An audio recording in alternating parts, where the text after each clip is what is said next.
नमस्कार साथियों, मैं आज आपके सामने एक ऐसे मुद्दे को लेकर खड़ा हूं जो हमारे देश की आत्मा को चुपचाप अंदर ही अंदर खा रहा है। वो है जातिवाद। सोचिए जरा, आजादी के 75 साल बाद भी हम किस बात पर लड़ रहे हैं? सिर्फ जाति के नाम पर, धर्म के नाम पर, कुल के नाम पर, ऊंच नीच के नाम पर। आखिर क्यों? जब हम पैदा होते हैं तो क्या हमारे माथे पर लिखा होता है कि ये ब्राह्मण है, ये ठाकुर है, ये यादव है या ये दलित है? नहीं, बच्चा तो बस इंसान बनकर आता है, फिर ये भेदभाव कहां से आता है? साथियों, हमें जो भी पहचान मिलती है वो हमारे कर्मों से मिलती है, हमारे आचरण से मिलती है। अगर डॉक्टर ऑपरेशन करते समय पूछे, भाई पहले बताओ मरीज किस जाति का है, तो क्या होगा?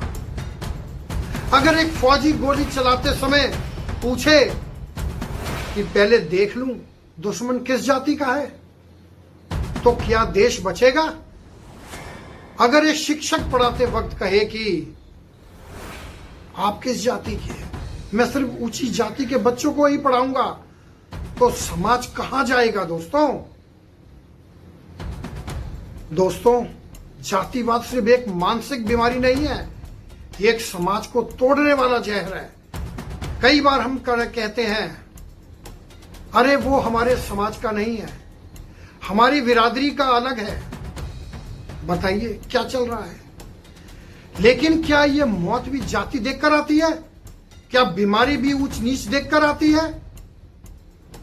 फिर ये सब फालतू बातें क्यों की जाती है? मैं जानना चाहता हूं। इतिहास से सीखिए।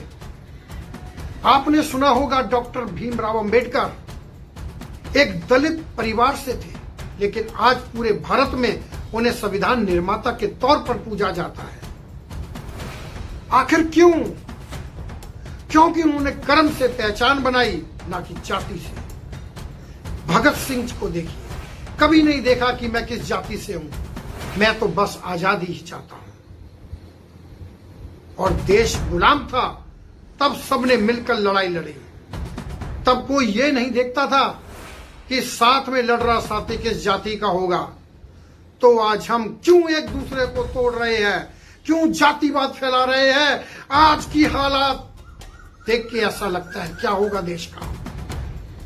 आज सोशल मीडिया पर देखिए, कभी ये जाति बनाम वो जाति, कभी मंदिर में घुसने से मना किया जाता है, कभी शादी के नाम पर हत्याएं होती है। क्या यही है 21वीं सदी का भारत? एक तरफ हम चांद पर पहुंच रहे हैं, दूसरी तरफ हम अपने ही भाई को जाति के नाम पर मार रहे हैं। बड़ा मन कुंठित होता है दोस्तों ये जातिवाद का कीड़ा देखकर। साथियों, ये लड़ाइयां सिर्फ नेताओं को फायदा देती हैं, क्योंकि जब हम आपस में बढ़ जाते हैं तो वही लोग कुर्सी पर बैठे रहते हैं। इसका समाधान क्या हो सकता है? अब सवाल आता है, क्या ये हमेशा चलता रहेगा? क्या हम अपने ही बच्चों को यही शिक्षा सिखाते रहेंगे? मेरा जवाब है नहीं, बिल्कुल नहीं।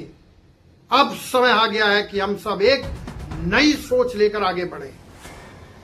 सबसे पहले अपने घर से शुरुआत करें, अपने बच्चों को सिखाएं सभी इंसान बराबर होते हैं, कोई जातिवाद नहीं होता। दूसरा कदम बताएं, अगर किसी को जाति के नाम पर ताना मारे तो भेदभाव ना करें, तुरंत बोलिए, चुप मत रहिए। तीसरा, शादी विवाह त्योहारों में सभी को बराबरी से बुलाइए, क्योंकि छोटा बड़ा कोई नहीं है, सब बराबर है। नेताओं और पार्टियों के बहकावे में मत आइए। जो जाति की बात करे, समझ लीजिए वो समाज तोड़ रहा है, जोड़ नहीं रहा। कर्म से पहचान बनाइए। दोस्तों, आज इस मंच से मैं आप सबके सामने हाथ जोड़कर कहता हूं, जाति से नहीं कर्म से पहचान बनाओ, क्योंकि देश का बंटवारा हो जाएगा। क्योंकि जाति एक ऐसा झूठ है जो हमें एक दूसरे से अलग करता है। कर्म एक ऐसी सच्चाई है जो हमें ऊपर उठाता है। कोई भी इंसान अच्छा या बुरा उसके कर्मों से होता है, ना कि उसके जन्म से। याद रखिए, अगर किसी का खून बह रहा हो तो वो लाल ही होता है, ना कि ऊंच या नीच। अगर किसी को भूख लगी है तो उसे जाति की नहीं रोटी की जरूरत है। साथियों, अब समय आ गया है कि हम सिर्फ भाषणों में नहीं बल्कि अपने रोजमर्रा के जीवन में भी सोच को उतारें। सबका साथ सबका विकास कोई नारा नहीं है, ये हमारी जिम्मेदारी है। आज के बाद जब भी आप किसी को जाति के नाम पर बात करते देखें, उसे प्यार से समझाइए, भाई कर्म देख, जाति मत देख। क्योंकि देश को जाति की नहीं एकता की जरूरत है। समाज को भेद नहीं प्रेम चाहिए, और हमें खुद ऊंचा बनना है, जाति से नहीं, अपने कार्य से, अपने कर्म से। तो निवेदन है, जागिए।